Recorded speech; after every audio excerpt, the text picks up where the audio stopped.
Bonjour, bonne journée, j'espère que vous allez bien. Merci d'être avec nous. Donc, dans la vidéo d'aujourd'hui, on va travailler le contrôle moteur au niveau des bras. Donc, c'est des exercices qui vont aider pour les gens qui pourraient avoir un bras ou les deux bras faibles, voire paralysés. C'est des exercices qui vont être bons aussi pour les gens qui ont des douleurs aux épaules ou si vous avez déjà eu des douleurs aux épaules, que vous savez que vous avez souvent des douleurs aux épaules qui apparaissent par votre travail ou il y a plein de situations qui peuvent créer ça. Ça va être bon pour vous également pour prévenir les douleurs aux épaules. Donc, c'est bon pour tout le monde, même si vous n'avez jamais eu de douleur, c'est bon pour la prévention des douleurs. Donc, on va vraiment travailler le contrôle moteur. Si vous avez des paralysies ou des faiblesses importantes au niveau de vos bras, vous n'avez pas besoin d'utiliser de matériel. Par contre, si vous n'avez pas de faiblesse au niveau des bras, ça va être important de prendre un poids. Ça peut être une canne, ça peut être un objet qui est relativement lourd, qui est assez lourd pour que ça soit un effort pour vous. Puis, il faut bien sûr que l'objet soit non dangereux, qu'il n'y ait pas de risque que vous vous blessiez. Vous pouvez prendre n'importe quoi à la maison, on n'a pas tous des poids, donc n'importe quoi que vous pouvez prendre et faire les exercices avec. Puis également, vous allez avoir besoin d'un objet qui serait long, donc vous pouvez prendre une bouteille d'eau, ça pourrait être une télécommande également, donc utiliser quelque chose qui est un poids adéquat pour vous. Avant d'aller chercher tout ça, par contre, je vous invite à faire un pouce sur la vidéo, à faire j'aime, je vous invite à vous abonner à nos différentes plateformes et à partager en grand nombre aux personnes que ça pourrait intéresser et aider. Et maintenant que c'est fait, allez chercher ce que vous avez besoin, installez-vous bien, on commence sous peu. Excellent, j'espère que vous êtes bien installés, que vous êtes prêts à faire des exercices. Donc, rapidement, je dois rappeler que les exercices que je donne sont généraux, qui sont peut-être pas adaptés à votre condition, à vos capacités. Là, je vais donner beaucoup d'informations par rapport surtout aux gens qui auraient des paralysies, des parésies, des faiblesses importantes. Je vais donner aussi des conseils pour les gens qui n'ont pas de paralysie. Donc, je vais donner des conseils qui sont généraux. Essayez de faire les exercices. Ça se peut que vous ayez à les ajuster un petit peu, ça se peut que vous ne puissiez pas les faire comme moi ou que les conseils que je donne ne soient pas tout à fait appropriés parce que comme je ne suis pas avec vous directement, c'est difficile pour moi de vous donner exactement les bons conseils. Puis il y a vraiment toutes sortes de choses, là. Vous pouvez avoir de la spasticité, vous pouvez avoir des faiblesses à différents niveaux. Donc, essayez les choses. Si jamais vous voulez avoir des conseils et des exercices qui sont vraiment précis pour vous, sachez que j'offre des séances privées. Donc, vous pouvez consulter site Internet et prendre rendez-vous avec moi. Ça va me faire plaisir de vous rencontrer et de faire un programme qui est vraiment spécifique pour vous et qui répond à vos besoins précis. Également, on va travailler beaucoup les épaules, on travaille les bras. Comme je l'ai dit, c'est bon pour les gens qui ont des douleurs aux épaules, mais il ne faut pas travailler dans la douleur. Peut-être que vous n'aviez pas de douleur, peut-être que vous avez de la douleur, puis peut-être que les exercices que vous allez faire vont vous créer de la douleur. Là, à ce moment-là, n'allez pas dans cette amplitude-là, surtout quand on va aller en élévation. Quand on lève les bras, souvent, ça crée un petit peu plus de douleur. Allez pas jusqu'au moment où est-ce qu'il y a de la douleur. Arrêtez le mouvement avant. On ne veut pas travailler dans la douleur. Voilà. Ce qu'on va faire, le premier exercice, c'est qu'on va travailler la stabilisation des omoplates, donc les scapulas qui sont derrière. En fait, notre bras, il est très mobile, hein? Donc, puis, si on regarde, notre bras, il est comme un peu externe à notre tronc. C'est pas comme nos hanches qui sont vraiment, nos jambes sont vraiment emboîtées dans nos hanches. Au niveau de notre bras puis notre épaule, c'est un petit peu plus lousse. Donc, il faut vraiment travailler la stabilité. Puis, on doit avoir des bons muscles stabilisateurs pour être capable de garder le bras près de nous. Puis, comme il y a beaucoup de mouvements, hein, on peut faire des grands cercles, il y a beaucoup d'axes de rotation qu'on dit. On a l'omoplate qui suit le mouvement puis qui aide, mais dans beaucoup de cas, en fait, elle ne bouge pas bien ou elle bouge trop. Donc, on va travailler les muscles qui stabilisent, qui gardent les omoplates collées sur la cage thoracique et qui permettent de vraiment avoir un bon contrôle. Donc, ça devrait comme glisser sur la cage thoracique et non se décoller. Ça peut se décoller dans plein de sens. Là. Souvent, on appelle ça, quand ça se décolle comme ça, on appelle ça des ailes d'ange. Donc, quand vous voyez derrière là, que vos omoplates sont vraiment décollées au lieu d'être collées sur votre... puis que vous avez des bosses, si je peux dire, là, à ce moment-là, c'est que les omoplates, les muscles qui stabilisent les omoplates ne sont pas assez forts. Ça arrive vraiment souvent, dans beaucoup de cas, Dans les douleurs aux épaules, ça va arriver beaucoup. Puis quand il y a des paralysies aussi, c'est quelque chose qui est problématique. Puis avant de pouvoir utiliser notre main, on doit avoir une bonne stabilité au niveau de notre tronc, puis qu'est-ce qui est le plus proche de notre tronc, parce que c'est ça qui fait notre stabilité. C'est ça, on ne peut pas utiliser notre main si on ne peut pas utiliser notre épaule. Ça va être très difficile. Donc, on va travailler justement ça. Ce qu'on va faire, on va travailler notre posture, puis là, je vais me mettre de côté. Puis aujourd'hui, ce qu'on va faire, ça va être un peu différent. Comme on va travailler aussi le contrôle moteur, puis on va essayer de travailler la posture, on ne va pas faire des 30 secondes, on va faire des répétitions. Donc, on les fait tous en même temps pour être sûr d'avoir un bon contrôle puis de le faire assez longtemps. Donc, ce qu'on va faire, c'est qu'on va s'asseoir droit. Si vous êtes capable de ne pas être à côté, c'est bien. Puis, vous allez reculer les omoplates puis vraiment les coller. Donc, vous voulez sentir vos omoplates là, qui viennent se coller comme ça dans le dos. En fait, je vais mettre comme ça. Puis là, vous voulez aller coller les omoplates comme ça. Puis, on va essayer de tenir comme ça. On va exagérer le mouvement. On ne se tient pas comme ça dans la vie de tous les jours, là, puis vous allez sentir, ça se peut que ça travaille fort, puis même que ça brûle un petit peu, une petite sensation de brûlure. C'est pas censé être trop gros. Puis on va coller comme ça. Essayez, si vous avez un côté qui est plus faible ou un côté paralysé, essayez vraiment que les deux côtés aient se coller autant. Faites attention de ne pas lever les épaules. Donc, on garde les deux épaules au même niveau et on ouvre comme ça. Donc, nos épaules les emmènent loin, loin, loin derrière et on va tenir ça comme ça. On prend des bonnes respirations, puis là, on essaie de tenir la contraction le plus longtemps possible. On ne lâche pas. Si jamais ça relâche parce qu'il y a de la fatigue ou que c'est trop difficile, reprenez tout de suite. Ça se peut, hein, si les muscles sont très faibles, ils vont manquer d'endurance, puis à un moment donné, ils ne pourront plus répondre à la commande motrice qu'on leur envoie parce qu'ils n'ont plus l'énergie. Donc, ils ne sont plus capables de maintenir. On relâche, on peut attendre quelques secondes et on le refait. Pour ceux qui n'ont pas lâché, continuez encore. On ne lâche pas. Excellent. Maintenant, on va le refaire encore une fois. Donc, on va vraiment coller les omoplates, on colle les omoplates. Vous pouvez en profiter, si c'est facile, là, on va en profiter pour intégrer la posture aussi. Fait que la tête, là, votre menton, vous le glissez vers l'arrière. Puis là, on colle, là, vous avez vu, là, je bougeais, mais on colle les omoplates, puis on reste comme ça. Puis nos omoplates, ils devraient être collés le plus souvent possible. Souvent, on a là, restez comme ça, continuez. Mais souvent, on a une posture qui est plus vautrée, comme ça, vers l'avant. Donc, nos omoplates sont plus souvent vers l'avant, sont un petit peu plus décollées. Donc, on veut augmenter le tonus. Puis pour ça, on va garder la contraction plus longtemps.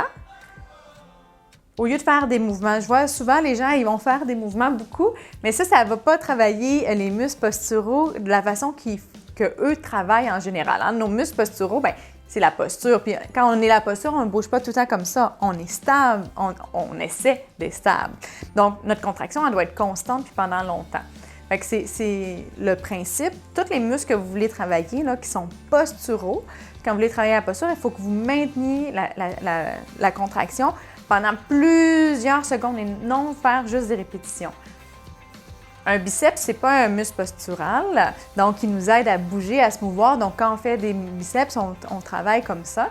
On le fait en contraction, concentrique ou excentrique, mais on le fait en mouvement. Les muscles posturaux, on ne les fait pas en mouvement, on les fait en stabilité. Excellent, on va se relâcher, ça fait quand même beaucoup de secondes. On va le refaire une dernière fois. Mais sachez que je vais vous le faire avant chaque exercice pour être sûr qu'on ait une bonne posture. Parce que, comme je l'ai dit, pour bien utiliser le bras, il faut qu'on soit bien positionné. Donc, il faut que notre épaule elle soit le mieux positionnée. Donc, la tête humérale, comme je le disais, on se replace, là, je vais continuer mon explication. Mais la tête humérale est un peu dans le vide. C'est notre posture, c'est nos structures qui nous aident à la maintenir à la bonne position. Puis, c'est comme c'est un rond, la tête humérale. Puis, si elle n'est pas bien positionnée, elle peut frotter. Certains muscles vont être seront pas biomécaniquement avantagés. Ils pourront pas, peut-être qu'ils vont travailler plus fort que qu'est-ce qu'ils devraient. Donc, il y a plein de choses qui se passent. C'est assez complexe, là, la biomécanique de l'épaule. Donc, avoir une bonne posture, c'est la première chose à faire. Puis, c'est vraiment une chose très importante.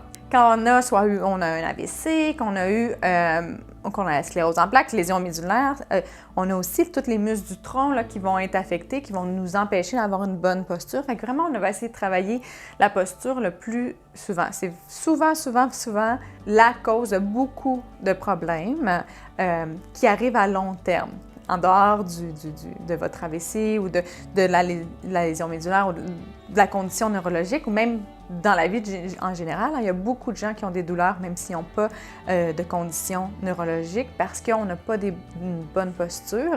Donc, de travailler la posture, des fois, ça évite des douleurs à long terme, des blessures. Bon, voilà. Maintenant, ce qu'on va faire, c'est qu'on va travailler l'extension du bras, puis l'élévation comme ça. Donc, je dis l'extension, c'est pour les gens qui ont de la spasticité puis qui seraient en flexion comme ça. On va aller étirer, puis après ça, on va travailler la flexion, donc l'élévation du bras comme ça, mais vraiment en contrôle, en gardant les omoplates bien collées, puis en évitant les oscillations, puis en essayant de garder tout le temps l'omoplate collée. Parce que notre omoplate, il faut qu'elle reste collée. Elle va suivre à un certain moment, mais elle doit être relativement stable, puis pas être instable tout le long de notre mouvement. Donc, je vous explique. Pour ceux qui ont une faiblesse importante d'un côté ou qui ont beaucoup de spasticité, on va faire une première chose, c'est qu'on va aller étirer comme ça, puis on va allonger les bras devant. Vous pouvez mettre vos mains, entrelacer vos doigts ou prendre votre main qui est spastique, votre bras qui est spastique au niveau du poignet comme ça, allez-y doucement. Et ce qu'on va faire, c'est que vous allez essayer de coller les omoplates. Là, c'est sûr que vu que vous êtes comme ça, c'est un petit peu pas la meilleure biomécanique. Ce que vous pourriez également essayer de faire, c'est prendre un bâton et lever comme ça. Mais si vous n'avez pas de bâton, vous pouvez le faire comme ça. Je vais vous montrer moi comme ça, puis je vais aussi le faire de l'autre façon. Ce qu'on va faire, c'est qu'on va aller coller les omoplates derrière. Puis là, on va lever en contrôle. En gardant les omoplates, on ne veut pas se retomber comme ça.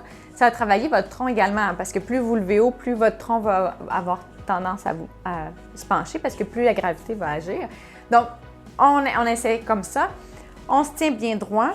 Puis là, on lève en contrôle jusqu'à temps. On peut regarder juste en haut de nos yeux, par exemple, et on va redescendre. On va faire ça 10 fois. Là, ceux qui me connaissent savent que je ne suis pas tout le temps bonne quand je parle pour compter. On fait environ 10 fois, plus ou moins 2-3, là. Mais de toute façon, c'est pas très grave. L'important, c'est de le répéter puis de faire des cirés. Pour les autres, on va le faire les deux bras un à côté de l'autre. Si c'est très, très difficile, faites-le un bras à la fois. On colle les omoplates puis on lève en contrôle. Puis là, ceux qui sont très bons, qui sont quand même assez forts, vous pouvez prendre des poids. Là. C'est le bon moment pour prendre les poids. Donc, moi, je vais vous le montrer comme ça pour le premier. On en fait 10. Donc, on colle les omoplates, on se tient bien droit. Là, on monte. Si jamais vous avez de la douleur, ça se peut que la douleur apparaisse là, vous vous arrêtez. Puis là, les omoplates devraient être encore collées. Vous devriez sentir que ça travaille dans votre dos. Puis là, on garde la contraction et on redescend. On colle. Excellent. Moi, ça me demande de la concentration. Ça demande de la concentration, ces choses-là. Et on y va pour 2. Donc, de vraiment coller, je sens bien mon dos dans mon dos, la région de mes omoplates qui travaille bien. Puis là, même quand je redescends, j'ai senti que ça a voulu se perdre la contraction. J'ai dû me concentrer et recoller. On y va 3. Donc, même parler en même temps, c'est difficile. Puis, ça se peut que vous ayez un côté, comme moi, c'est mon côté gauche, il y a un côté qui est plus difficile. Puis là, vous voyez, je pense que cette épaule-là, elle a levé un petit peu plus, donc j'utilise une compensation. Essayez vraiment d'avoir un beau mouvement, là, puis que les épaules soient égales. OK? On y va. Pour 4. Bon, là, je compte. On va peut-être se rendre à un vrai 10. On colle les omoplates. On redescend. Excellent. Encore, on colle les omoplates. On essaie de ne pas perdre la contraction. Si jamais vous avez des douleurs aux épaules, là, ça, c'est quelque chose que je fais souvent en clinique. On continue. 6. Essayez de coller encore plus les omoplates. Des fois, ça va arriver. Si les épaules ne sont pas bien collées, les gens ils vont lever les bras. Donc, on y va le 7. Ils vont lever les bras, puis ils vont avoir de la douleur. Puis moi, en clinique, ce que je peux faire, c'est faciliter, donc mettre l'épaule dans la bonne position, puis l'aider à maintenir comme ça. Puis les gens, ils vont lever les bras, puis il n'y aura plus de douleur du tout. Je dis pas que ça va être votre cas. C'est pas dans tous les cas, on est à 8. C'est pas dans tous les cas. Mais dans beaucoup de cas, ça arrive. Donc, là, les gens comprennent assez rapidement que la posture puis la position de l'épaule, c'est très important. Fait qu'on travaille ça. Donc, je vais vraiment faire ça souvent, en fait. En 9. On en fait un petit dernier. Hein? Puis j'ai dit plus ou moins 2, 3. Donc, on lâche pas. Excellent, super. Donc, je vais faire ça souvent, juste travailler le mouvement. Si vous travaillez puis que vous soulevez des charges qui sont lourdes souvent ou que là, ça va être important de le travailler aussi, mais quand vous pouvez le faire sans charge pour commencer, mais après ça, d'être capable de l'intégrer avec une charge également. Donc, d'essayer de voir même dans vos... Des fois, je fais faire les mouvements de travail, puis là, en ayant une bonne posture. Là, des mouvements qui me faisaient mal depuis longtemps, en ayant une bonne posture, bien, ils font plus mal. Par contre, il faut avoir cet apprentissage moteur-là, fait qu'il faut répéter. C'est pour ça qu'on va faire une deuxième série. Donc, on s'installe, on se met bien droit, on colle les omoplates. Là, je vais vous le montrer comme ça, donc les deux bras en même temps. On peut y aller un petit peu en diagonale, là, et on redescend en contrôle. Donc, on ne devrait pas osciller beaucoup. On devrait sentir bien les omoplates qui sont bien collées. Là, je ne sais pas si vous entendez, mais mes épaules craquent à certains moments. Ce n'est pas des gros craquements. Donc, c'est peut-être qu'il faut que je colle un petit peu plus. Puis ça fait pas mal. Hein. Ça arrive, les épaules, c'est quand même des articulations qui craquent souvent. Donc, essayez de justement replacer votre posture pour pas que ça craque. Mais sachez que c'est pas, là on est rendu à 2 ou 3, c'est pas nécessairement signe qu'il y a une blessure. Mais il faudrait pas que ça arrive trop souvent. Puis si vous sentez des coincements, si vous sentez justement qu'il y a un frottement, à ce moment-là, c'est vraiment que votre biomécanique n'est pas, il y a quelque chose qui frotte. On lâche pas. Ce qu'on fait des fois aussi en clinique, c'est qu'on va mettre du tape proprioceptif pour aider, parce qu'il faut toute la réorganisation de la posture. Puis la posture, là, c'est notre schéma corporel, ça se travaille. Puis quand ça fait longtemps que vous avez une posture, c'est difficile à travailler, il faut le changer. C'est comme une vieille habitude qu'on a, qu'on veut enlever. C'est un peu ça, notre posture, c'est comme une habitude. Donc, ça prend du temps, ça prend beaucoup de feedback, ça prend beaucoup de reminder, je suis désolée pour le terme anglais, là, mais de rappel. Donc, pour être capable de corriger sa posture. Mais c'est ce qui va donner les plus grands bénéfices à long terme, si vous réussissez à changer votre posture pour de bon. Donc, des fois, on va mettre justement du tape proprioceptif parce qu'il va agir, il va dire à notre cerveau, mets l'épaule comme ça. Pendant une journée, des fois, on peut le garder jusqu'à 5 jours, ce tape-là. Donc, un dernier, on va prendre une pause. Excellent. Donc, puis, à chaque fois qu'on va bouger, ça va tirer un petit peu, puis inconsciemment, là, on ne s'en rend pas tout le temps compte, mais ça dit à notre cerveau, mets l'épaule comme ça. Donc, c'est un des trucs, mais vraiment, essayez de le travailler le plus souvent. Vous pouvez essayer de le travailler devant un miroir, puis essayez, si vous avez de la douleur, là, bien, si vous faites quelque chose, si vous avez de la douleur, arrêtez-vous, replacez-vous, regardez comment vous êtes, puis essayez de coller les omoplates, redressez-vous un petit peu, puis faites le même mouvement, puis essayez de voir s'il y a encore de la douleur. Avec on y va pour une deuxième série. Donc, ceux qui ont de la difficulté, vous le faites comme ça. OK? Là, c'est vraiment aller doucement. Si vous avez un bras qui est paralysé, c'est vraiment d'essayer que votre bras il travaille le plus possible, d'essayer d'envoyer la commande motrice, d'essayer que ça fonctionne. Fait que vous vous aidez avec l'autre bras, mais vraiment, il faut que ce soit le bras qui est problématique, qui travaille le plus. Si vous êtes capable de le faire à 2 bras comme ça, même s'il y en a un qui est plus faible, l'autre bras va montrer l'exemple. Et ça, c'est comme un feedback, c'est un stimuli, ça peut aider à ce que le bras qui est plus faible s'améliore, surtout pour l'apprentissage moteur. Donc, ce que je voulais dire également par rapport aux douleurs aux épaules, c'est souvent, c'est pas une blessure comme on est tombé ou on a eu un coup sur l'épaule. Ce qui arrive, on y va, souvent, c'est des blessures d'usure. Donc, à chaque fois qu'on bouge, si notre biomécanique est pas bonne, que ça frotte un petit peu ou qu'on fait des compensations, ou, bien, à la longue, ce qui va arriver, c'est que là, les tissus vont frotter puis ils vont avoir de l'inflammation. Puis l'inflammation, ça fait gonfler les tissus. Comme quand on se cogne à quelque part puis qu'on a de l'enflure. Des fois, ça ne sera pas gros quand c'est avec des mouvements, que c'est de l'usure, c'est tout petit. Mais à l'épaule, quand on va haut, nos ligaments, pas nos ligaments, mais nos tendons doivent glisser entre les os, puis ils doivent glisser entre les structures. Puis s'ils grossissent à cause qu'il y a de l'enflure, s'ils enflent, ils vont accoter, ils vont frotter en fait. Donc là, ça va empirer. Déjà qu'ils frottaient, puis s'il y a de l'enflure, ça va frotter encore plus. Donc, c'est comme un cercle vicieux un peu d'inflammation puis de douleur.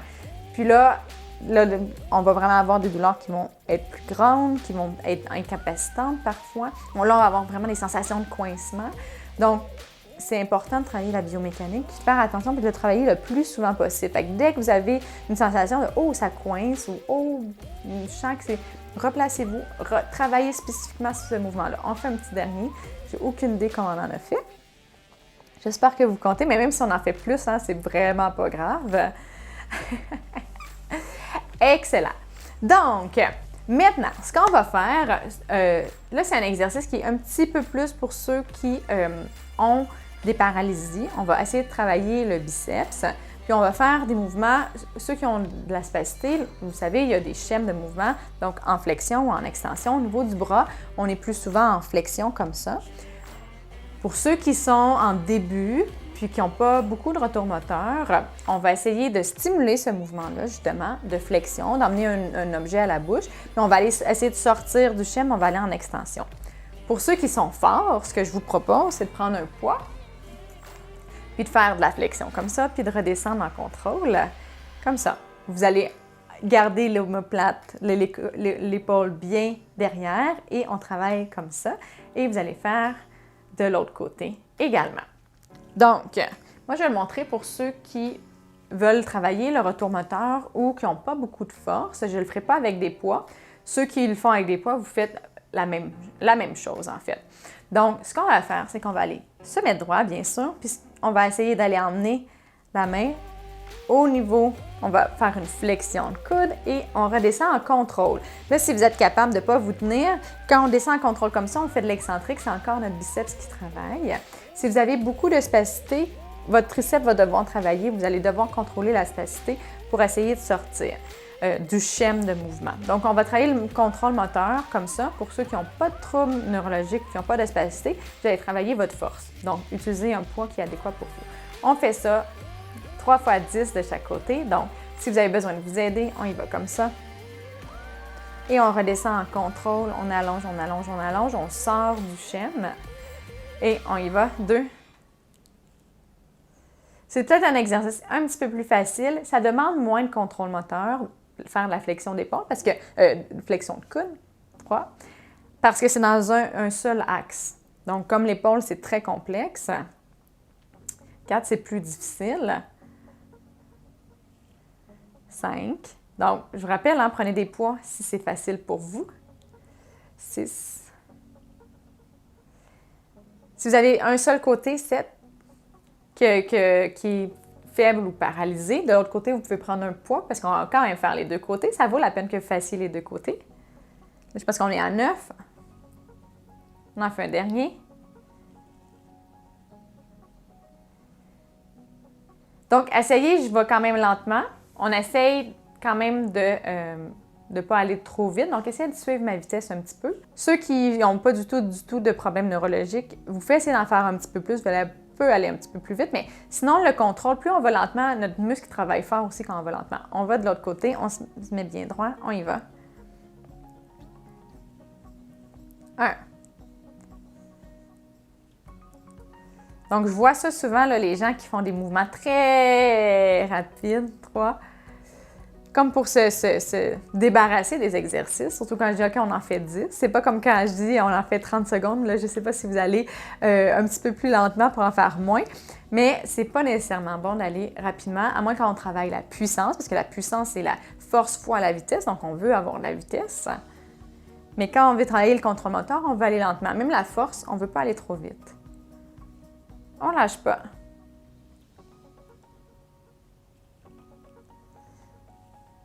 On en fait encore 2. Je ne sais pas comment on en a fait. C'est un peu un running gag que les physios, on est très mauvais pour compter. Puis moi particulièrement, mais pas parce que je suis pas bonne en maths, c'est juste qu'il y a beaucoup de choses à penser, puis quand on parle en même temps. Donc, je vous comptez pour moi. OK, on y va. Vous pourriez... Il faudrait qu'on calcule mon taux mon taux de réussite, parce que souvent, je dis aux gens « Ah, je suis quand même bonne pour estimer ». Mais souvent, on calcule pas pantoute. Vous me direz, est-ce que j'ai bien compté? Là, je pense qu'on est à 4, 5. Je vais un petit peu vite pour celui-là. On va un petit peu plus lentement. 6. Non, 5. Ouais, non, 5, 6. Je saute des chiffres aussi des fois. 7. Ça m'arrive. 8. 9. On y va. Et 10. Excellent. De l'autre côté. 1. 2. 3. 4. 5. 6. Là, j'ai fait une vidéo pour le bras paralysé. 7. Si ça vous intéresse, je vous montre des exercices justement de actifs assistés qui est sur la table également. 9. Puis, qui vont aider. En fait, quand on est sur la table, on est plus supporté, puis on est en chaîne fermée, dépendamment comment l'exercice est fait. Donc, on prend une petite pause. Donc, je vais juste expliquer, là, mais je vous invite à visionner la vidéo si ça vous intéresse. On va la mettre à la fin de la vidéo. Vous pourrez cliquer dessus pour aller directement la voir. Puis, je donne des exercices qui sont sur la table. Sachez que c'est plus simple parfois parce qu'on n'a pas à maintenir le poids du corps. Donc, si on veut travailler juste une articulation, d'être en appui, c'est plus simple. Là, on se tient comme ça, puis je le montre différemment.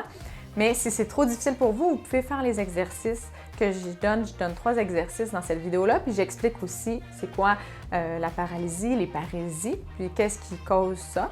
Donc, si ça vous intéresse, ça va être à la fin. Donc, on y va. Deuxième série. Non, 3e série. 2. Donc, on a terminé. Après, on va faire un autre exercice. Donc, pour ceux qui veulent faire plus fonctionnel, faites comme si vous emmenez la main à la bouche. Donc, c'est très fonctionnel. Hein? On a besoin de faire ça plusieurs fois par jour. Donc, ceux qui n'utilisent pas, vous n'êtes pas obligés de faire ça comme ça. C'est quand même fonctionnel.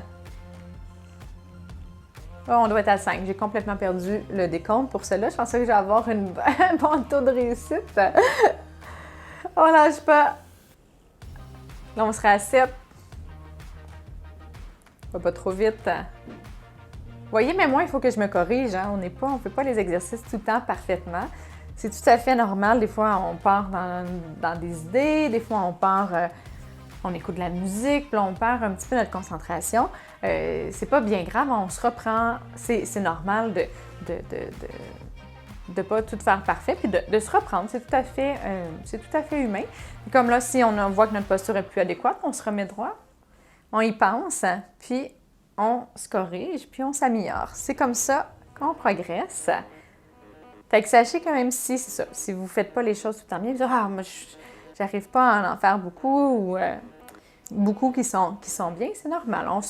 Faut juste pas arrêter complètement, on se replace, puis on continue. Puis si vous n'êtes pas capable de faire les exercices ou d'aller aussi haut, par exemple, bien, sachez que ça peut être un de vos objectifs. Si vous allez juste haut comme ça, il n'y a pas de problème. Pratiquez-vous. Avec la pratique, il y a des bonnes chances que vous vous améliorez. On lâche pas. Un petit dernier. Oh non, encore. Encore 2. Allez. 1. Et 2. Excellent. Super. Maintenant, ce qu'on va travailler, c'est l'extension du poignet. Donc, pour ceux qui ont la spasticité, souvent, il va y avoir la spasticité en flexion. Donc, on va être comme ça. On va essayer d'aller travailler l'extension. Pour ceux qui auraient une lésion médulaire puis qui auraient des atteintes au niveau des mains, souvent, on va travailler. Ils vont utiliser la ténodèse. Donc, ils vont utiliser la flexion, l'extension du poignet qui va faire la flexion des doigts. Donc, on va aller travailler ça. Donc, vous pouvez utiliser un poids. Si c'est difficile pour vous, puis que vous avez beaucoup de spasticité, ce que vous allez faire, c'est vraiment juste essayer de vous aider avec l'autre main, puis d'essayer d'aller tirer, puis d'aller faire le mouvement par vous-même. Vous voulez que ça soit ici que ça contracte, donc de relever les poignets comme ça. Donc, on va utiliser un objet, puis on va lever comme ça. On y va pour 10. 1, 2. Je vous rappelle qu'on peut le faire comme ça. 3. On essaie de le faire par nous-mêmes le plus possible. 4. Aussi, là, je ne sais pas si vous voyez, mais on essaie de ne pas aller d'un côté et de l'autre. On essaie d'être centré comme ça. 5. 6.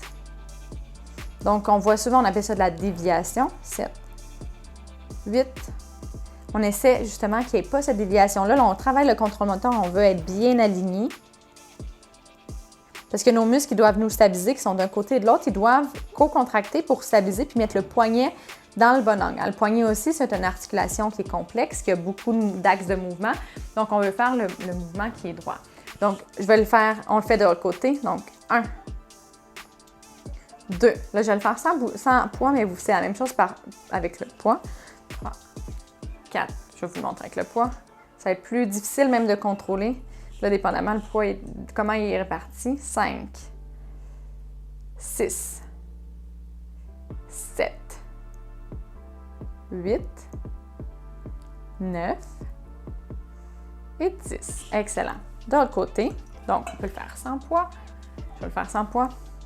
1, 2, 3, 4, 5, 6, 7, 8, 9 et 10. On ne lâche pas de l'autre côté. 1, 2, 3, 4, 5, 6. Là, on va un peu plus vite parce que les mouvements sont plus petits. 7, 8, 9, 10. Donc, on a terminé un mouvement un peu plus rapidement. Si on voulait aller dans la même vitesse, faire 1, 2, avec l'épaule, il faudrait qu'on aille très vite.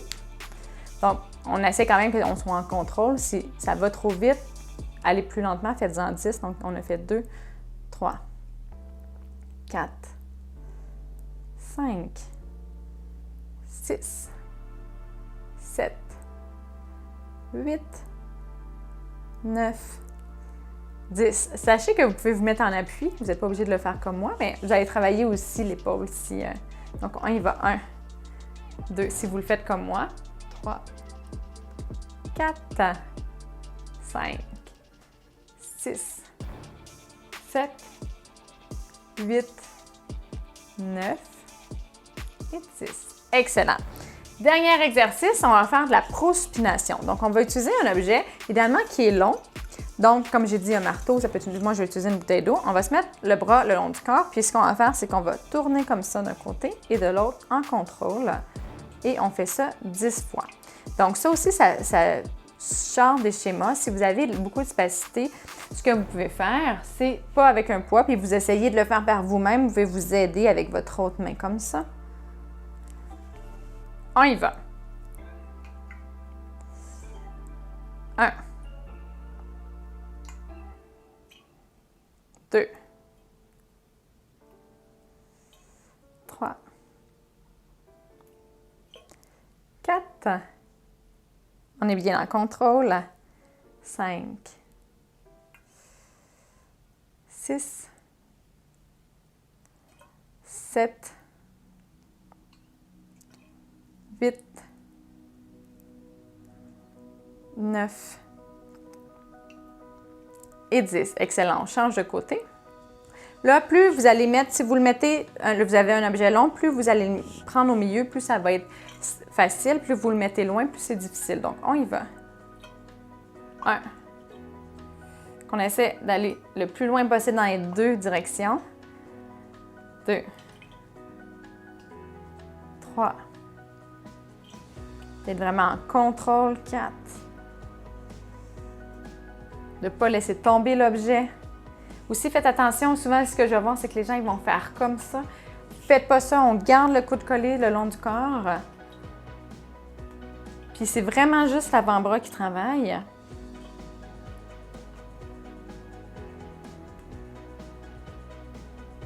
Donc, on a un os qui tourne un peu, qui pivote sur, pas sur l'autre totalement. Là, c'est pas comme ça que ça fonctionne exactement.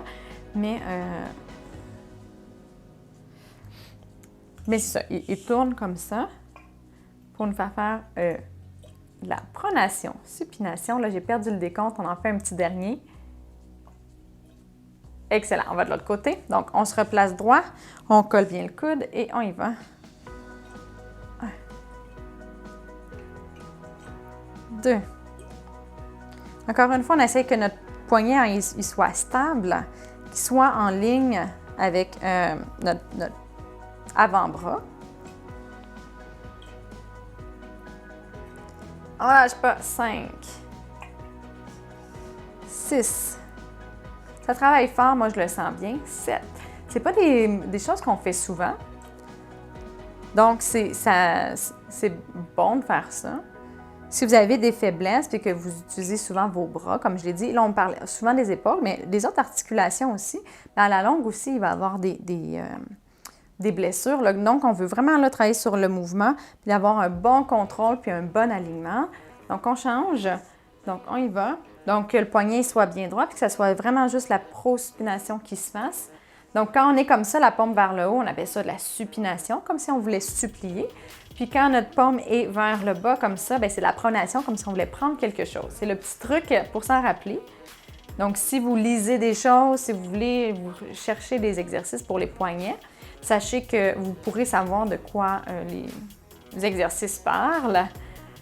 Si vous ne saviez pas, c'est pas tout le monde, c'est pas des termes qu'on utilise souvent, mais peut-être que dans des choses d'exercice, ils vont utiliser ces termes-là. On ne lâche pas. Quand on en fait encore 2. 1.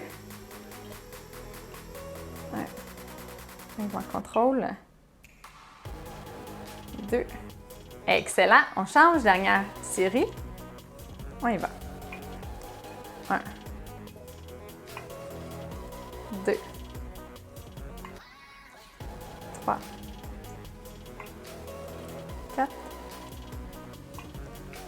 5. 6, 7, 8, 9 et 10. Excellent. De l'autre côté. 1, 2, 3, 4. On ne lâche pas. 5. Je vous rappelle, vous pouvez vous aider avec votre main. 6. Si vous ne prenez pas d'objet, c'est tout à fait correct que vous ne preniez pas d'objet. 8. 9. Et 10. Excellent, super, on a terminé. Donc, j'espère que vous avez aimé la séance, j'espère que ça vous a aidé, j'espère que vous avez été capable de faire les exercices lentement en vous concentrant puis en essayant de les faire d'une belle façon, que ce soit un beau mouvement aligné, d'avoir gardé une bonne posture également. Donc, de vraiment travailler sur le schéma corporel, sur le contrôle moteur de nos mouvements, puis aller essayer de stimuler le retour moteur également pour ceux qui ont des faiblesses importantes, des parésies ou des paralysies. Donc voilà, des exercices comme ça, c'est bon pour tout le monde. Moi, j'ai travaillé avec différentes clientèles. Là, je travaille avec différentes clientèles. Des exercices de contrôle moteur, ça fait vraiment, vraiment partie importante de ma boîte à outils, des choses que j'utilise avec presque tout le monde. En fait, avec tout le monde. je peux même pas penser à un cas où est-ce que j'ai pas utilisé ça du tout. Donc voilà, donc c'est à faire et à refaire. Donc gênez-vous pas pour réécouter la vidéo. Et si vous avez aimé, je vous invite à faire un pouce ou à faire j'aime. Je vous invite à vous abonner à nos différentes plateformes Facebook, Instagram et YouTube pour être au courant de toutes les nouvelles vidéos, des informations qu'on vous donne, des offres qu'on vous fait également. Puis des nouveaux projets qui s'en viennent. Donc, on a plein de choses, on vous prépare plein de belles choses. Sachez également que vous pouvez nous écrire si vous avez des demandes spéciales et n'hésitez pas à partager en grand nombre pour que ça puisse aider des personnes à s'améliorer et à prévenir leur douleur et à faire de l'activité physique. Voilà, sur ce, je vous souhaite une excellente journée. Ah, puis d'ailleurs, merci d'avoir été avec moi. Puis sur ce, merci d'avoir fait des exercices avec moi. Merci si vous êtes encore avec moi, c'est vraiment apprécié. Et je vous souhaite une excellente journée. J'ai hâte de vous revoir dans une prochaine vidéo. Au revoir!